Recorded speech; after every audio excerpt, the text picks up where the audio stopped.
These are the true believers right here. If you guys want to know what, like, I think a crypto conference in 2014 felt like, it's like this room, like the last. Hey, we're hanging on. So, how we doing? Good event. Good. Yeah, That's energy. I like it.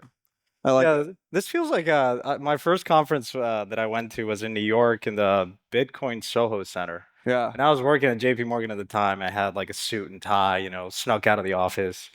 And we'll go down to Soho. Everyone looks at me like an alien. They're like, "You've clearly in the wrong room. Like, we don't welcome suits. Very much gonna take over and blow up JP Morgan."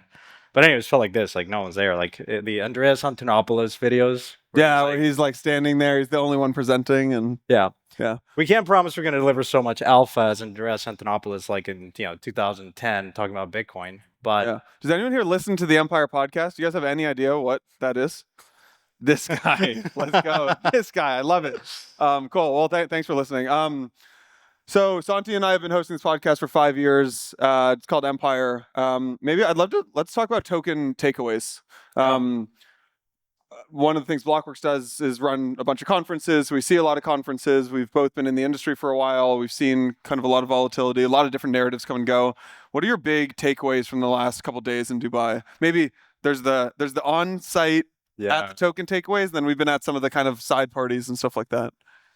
Yeah, I think it's I started noticing in earlier in DAS this year, and I think it's still true uh, here, which is I just sense that there's more excitement in the about crypto from BlackRocks of the world, Apollo of the world, Stripe, Visa, MasterCard. I mean, there's a lot of announcements this week. And not just because there was announcements this week, I just generally feel that, look, we've been in an environment where prices have either gone down for the vast majority of crypto assets, and that naturally has washed away many crypto natives. But you were talking about this, but like, there's never been a better setup for crypto. The regulatory environment in the US is clearing up. Like Trump has delivered on every single one of his promises.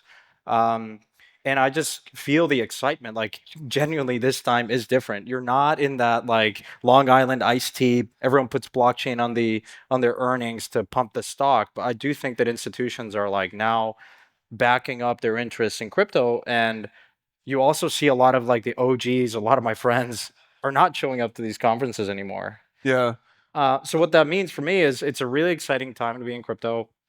I started investing in 2012 in the industry, and I just think that I'm earlier now than what I was before because there's something so powerful about just seeing it actually being implemented. Back then it was only Bitcoin. Now I could just never have imagined the timeline, which is like the leading financial institutions are like leveraging this Yeah. technology. Let's talk about this idea of OGs crashing out a little bit, maybe. I mean, you've been, in the industry for a while, have invested in some of the best founders in the industry, and it's been interesting being a token because a lot of those OG founders, if you think about some of the best protocols, the best L1s, they're not showing up here, and a lot of the presentations are kind of this new crop of founders. Curious how your mental framework for that. Yeah, well, as much as I miss some of my friends, I think it's really exciting to see young blood. Why? Because so when I think about investing, a lot of times in crypto it's been we've tried a lot of experiments. The cohort of 2014 and then the cohort of 2017. Every cycle you see kind of the same ideas rehashed. And a lot of people might say that's just a waste of time and energy. It's never going to work. It didn't work before. Um, but I do think credibly, like the infrastructure is very different. The regulatory environment is very different. So when you see kind of Drift or Jito or some of the deepen networks, like, these are some, maybe they're not like the most authentic ideas, so to speak, but they're working now. And I think it's kind of this idea of like, it is worth revisiting experiments that didn't work when the infrastructure was very different. Mm. And it pays to pay attention in crypto because the infrastructure has come a long way in a very short period of time. Like in the last 2, 3 years, I mean, the amount of developments on fast, like high throughput blockchains and the proof points, Yeah. like with meme coins, putting meme coins aside, like the infra is very much ready. And so one of the things that I think you keep hearing in a lot of the panels I heard was, when are we going to get 1 billion users on chain?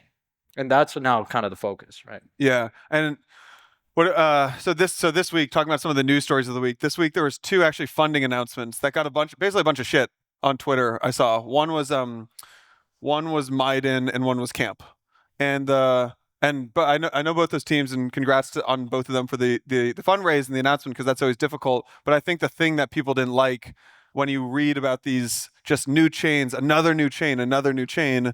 is kind of this like copycat mentality, or like why are we still focusing on building infrastructure? Why don't we go up the stack, start building applications? Mm. What do you think of that? Is that fair criticism, or it's like, look, we'll never stop improving the infrastructure? I'm more of the camp of the latter. Like, I think there's always going to be interest, and I don't think there's anything wrong with pushing those limits. Um, I still continue to believe we're incredibly early. In fact, we might. I want to talk about Ethereum because I think like there's just a version of this world where the top 10 and 20 in 5, 10 years time is just completely different than what exists today. Yeah. So we'll see. I mean, companies with a lot of distribution, like companies like Apollo, are using like existing infra to deploy, but might not be true. 5 years down the line. So I don't know if you believe in that or not. Do you think returns will start to come? So all the returns in the industry have come at the protocol layer. They've all come at the L. If you want to make the most amount of money in crypto, you buy L1 tokens. That's basically L1s and L2s, Yeah. and all the applications. I mean, the applications that have made money are actually the exchanges, right? OKX. I mean, you can see KuCoin, Binance, Coinbase. There are applications in crypto. They're just called crypto exchanges. Yeah. Do you think that from the return profile, the returns will start to weight heavier towards applications? I hope so for this reason, because I keep saying it. I was on 4 panels this week, and it's like we have 30 to 60 million active users on chain. It's the same users. So I guess like when we think about where value has been distributed, a lot of it is MEV. Why? Because like meme coins have a lot of MEV. So it's all of those, most of those users are purely here for speculation. Now imagine a world, if we really nail this right, which I hope we do, is you onboard 100, 200, 500 million users. Those users are very different than your speculator that's screaming for an airdrop and moving around. So I think naturally, if that is true, if this industry really delivers on that promise, more value should be accruing to the applications. Yeah. To whether it's middle layer like DeFi apps or Athenas of the world, Aves of the world, and also like wallets. Yeah. More like on-chain wallets, like Infinex style. Yeah. Not centralized exchanges. Let's talk ETH. Sure. Yeah. So I'll read this tweet from Hasib. Hasib at Dragonfly said the Ethereum pivot now has a tagline: scale the L1, scale blobs, improve UX. If they can pull this off and buy back some credibility, this may finally be the beginning of the ETH revival. Let's see. And I think we had some maybe interesting. We were at this kind of party last night, and there's a bunch of the big Ethereum founders there last night, and this seems to be the biggest topic of discussion at this conference for me, is like, at least in the speaker rooms and at some of these side events, is like the founders who are building on Ethereum, a very, very, very split on if this reprioritization of the product roadmap is the right decision. Yeah. As someone who's early in Ethereum, I'm curious how you think about that.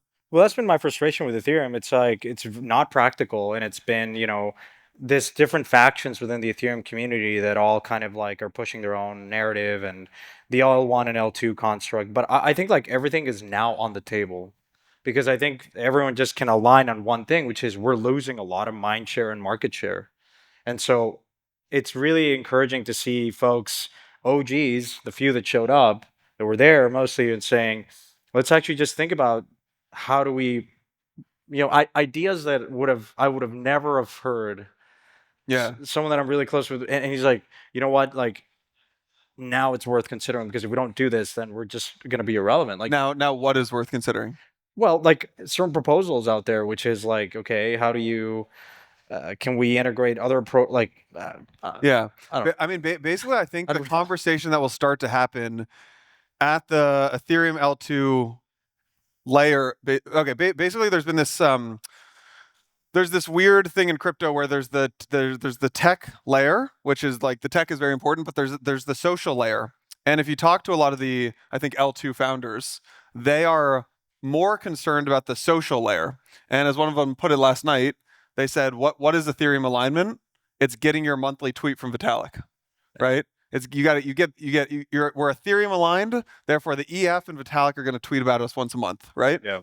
And I think that social consensus layer is starting to break down, and people are basically what happened in the US with like kind of I think you can equate it with like a lot of the woke stuff of the last couple of years, and then people fought back against that. Yeah. People are starting to fight back against like, does this social consensus like ETH alignment that we've all really over optimized for, does that matter anymore? So you'll start seeing that'll show up in the product, right? That'll show up in things like I think this hasn't happened yet, but I bet at some point this year you'll see an L2 start to use their own token as gas. Yeah. Right? You'll start to see things like if you see blobs get more expensive, you could see an L2 say, fuck this, I'm getting off. I'm becoming an L1. Language. Yeah. Look, as much as we like to talk about ideology and alignment, the history, if you go study everything that's happened in crypto, it's very clear. As soon as you start getting any traction, you defect. And you use kind of the social layer as a way to get a lot of attention. But at the end of the day, like, I mean, Bitcoin works because it assumes that you can't trust anyone. And so it has almost no social layer. It doesn't have any social layer. Mm-hmm. And that's what makes Bitcoin, which is it's sort of like architected in this manner. And that solves Byzantium's general problem. You have now a social layer and some of these other more fluid organisms, call them Ethereum. But like, you saw it in 2017. Most of the big projects used Ethereum as a capital formation mechanism, launch an ICO, and then launch their own L1. Why? Because the economics are stacked more favorably. And at some point, that developer says, I'm developing really good tech. Why would I leak that value to Ethereum? Yeah. And look, it's not to say that developer is greedy or whatnot. It's just everyone acts in their own self. By the way, we're overly kind of attacking Ethereum here, which I feel like some people say sometimes we do that on the podcast. But you talk to some of the best founders on other chains too. Yes. And they're because the criticism that I got, which is I'm launching a chain. I never thought I'd launch a chain, but I want to acquire users through a private equity model, bring them on chain. Yeah. And then one of the OGs says, "Oh, why are you launching your chain? Like, why couldn't you do this on top of Solana?" And I walked him through it, but it's an interesting observation because in a separate conversation with one of the main DeFi protocols of another chain, not Ethereum, I said, is there a version of this world where you bring a lot of the users? It's like the primary DeFi app of this chain. I said, would you ever launch your own chain? Because a lot of times, like the more CTO technical people say it's really expensive to launch a chain. And it kind of reminds me of the criticism of Solana, which is higher hardware requirements. I'm like, if you get a lot of activity and MEV and fees, it justifies, it pays for the validators, it pays for the hardware. And I pressed this guy, this CTO of this project, and I said, would you ever leave? Like, and they're one of the biggest apps on one of the other. They have all the flow. Yeah. And I said, if you have all the flow, what if I told you could acquire like a Robinhood competitor and you could spin up your own and launch your own chain and beat Robinhood to the... So why wouldn't they? What did he say? He said, yeah, we would. Yeah. And by the way, there's the problem Solana's about to go through is I think some of the... And it was a project on Solana? Yeah.